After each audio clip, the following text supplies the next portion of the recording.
Chaos, delays, and lost luggage. JFK's reputation as America's global embarrassment is well earned. Now New York is risking $19 billion, more than some entire airports cost worldwide, to tear it down and build again. All while planes keep landing and the world's eyes are watching. Is this visionary engineering or the most expensive airport gamble in U.S. history? The real stakes for America's future are about to be tested. Private investors aren't just backing the transformation at JFK, they are taking center stage. The $9.5 billion new Terminal 1, the single largest piece of the project, is steered by a consortium led by Ferrovial. Ferrovial holds a 49% equity stake and has committed over $1 billion of its own capital. Alongside Ferrovial, heavyweight financiers like Carlyle, JLC Infrastructure, and Ullico are on the hook for the rest. This is not a government handout. It is a high-stakes gamble with most of the money coming from private sources, over $15 billion for the full $19 billion overhaul. The financial structure is layered like a skyscraper. At the base, the consortium's equity forms the foundation. Above that sits $6.6 billion in bank loans, arranged through a syndicate of 48 lenders. Then come the green bonds, $2.55 billion issued in 2024, followed by another $1.37 billion in 2025, making this the largest municipal airport bond deal in U.S. history. If you enjoy understanding why countries invest billions into projects like this, not just how big they are, consider subscribing. This channel breaks down the ideas shaping the future before they become obvious. These bonds were snapped up by investors betting that New York's future traffic and retail revenue will cover the debt. Every dollar is riding on the promise that millions of travelers will keep passing through JFK gates, filling shops, and paying fees. If projections fall short, the private backers, Ferrovial, Carlyle, and their partners, face the pain first. The Port Authority puts up $4 billion for roads and infrastructure, but the risk and reward of the terminal itself belong to the consortium. Before a single beam was raised, billions were already on the line. That the pressure to deliver is relentless. A project this massive does more than reshape the skyline, it transforms the lives of people across the region. The $19 billion pouring into the JFK overhaul is not just money on blueprints and steel, it is a lifeline for an army of workers. Nearly 300,000 jobs are tied to the redevelopment, from welders and electricians to engineers and truck drivers. The ripple effect reaches far beyond the airport fence. Every paycheck earned on the tarmac fuels spending in local diners, grocery stores, and hardware shops, multiplying through the neighborhoods of Queens and beyond.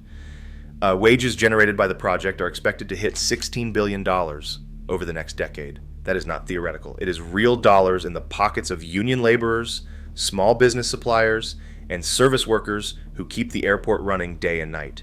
For many, this may be the best shot at steady work in years. Local hiring agreements and diversity targets mean opportunities for thousands who might have been left out of past booms. But these promises come with a price. The numbers look impressive on paper. If the jobs do not materialize, or if they vanish once the ribbon is cut, public trust evaporates. The stakes are not just profit for investors. They are about whether New York can deliver on a promise to its own people. As construction ramps up, the city's workforce stands to gain, but the pressure is on to make sure the benefits last long after the last beam is bolted into place. Steel piles slam into the earth, just steps from taxiing jets. On the south side of JFK, construction crews work inside a footprint spanning 2.5 million square feet, hemmed in by live runways and a constant stream of arriving and departing aircraft. The job site is a maze of barricades, safety lines, and flashing lights, all designed to keep workers and planes separated by little more than 100 feet. Every move is coordinated with an on-site air traffic control liaison who tracks aircraft positions in real time and clears every crane lift, concrete pour, and delivery truck. There is no margin for error. A single misstep, one stray piece of debris, one unplanned movement could shut down a runway, ground flights, or worse.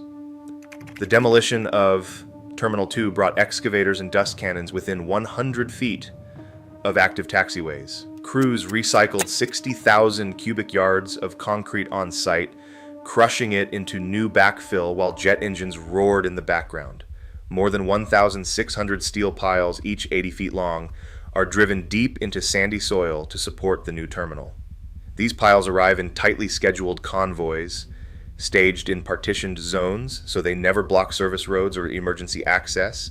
Utility crews tunnel beneath live electrical and cooling lines, sometimes working just inches from pipes that keep the airport running. Every operation is logged, every hazard assessed, every shift debriefed. The choreography never stops. While passengers rush to their gates above, engineers below work through the night, building the foundation for a terminal that must rise without pausing the heartbeat of one of the world's busiest airports. In this environment, the stakes are measured in seconds and inches. One mistake can ripple across the entire city. Dust hangs in the air, but it cannot be allowed to drift onto a jet engine or cloud a pilot's view.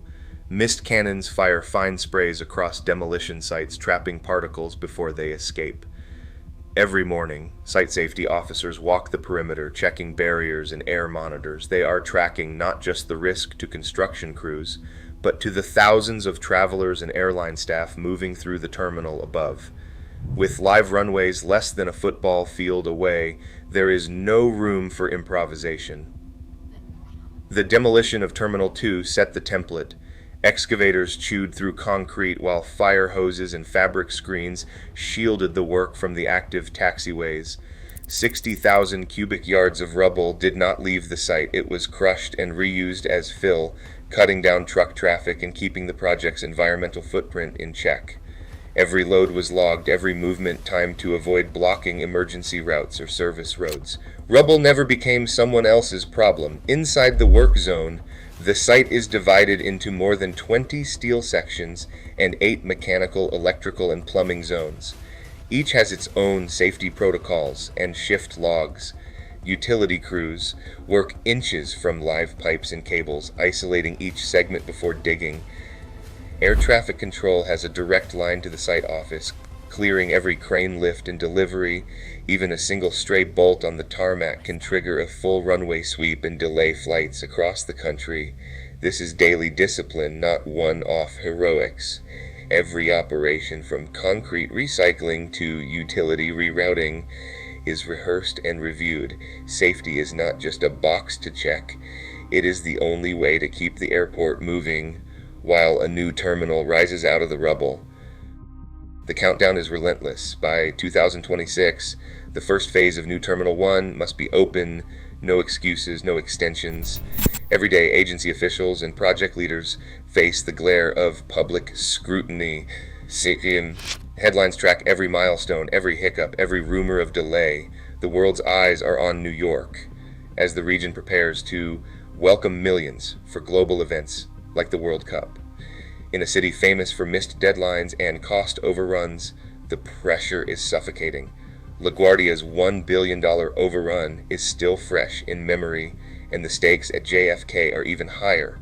Failure here would not just mean inconvenience, it would be a national embarrassment, broadcast in real time to travelers, airlines, and investors worldwide. The next 2 years will decide if New York redeems its reputation or confirms its critics' worst fears. Step inside the promise. 30-foot ceilings soar overhead, flooding the terminal with natural light. The new JFK is designed to feel like a destination, not a layover. Passengers will move through open halls lined with more than 300,000 square feet of shops, restaurants, and lounges, more retail space than many American malls. Local art installations and New York-themed displays turn wayfinding into an experience, not a chore. Every detail aims to compete with the best in the world, from Singapore's gardens to Dubai's luxury boutiques. This isn't about being the largest, it's about setting a new standard for the West. The stakes are bigger than convenience. New York's reputation and America's ability to deliver world-class infrastructure are on the line. If the vision comes true, JFK could become a symbol of national renewal. If it falls short, the questions will echo far beyond Queens. Right now, $19 billion is being wagered on New York's global relevance by private investors and public leaders alike. If this airport fails, it will signal America's struggle to reinvent itself. If it succeeds, it will prove the comeback is possible. Which story will we tell? Share your thoughts below.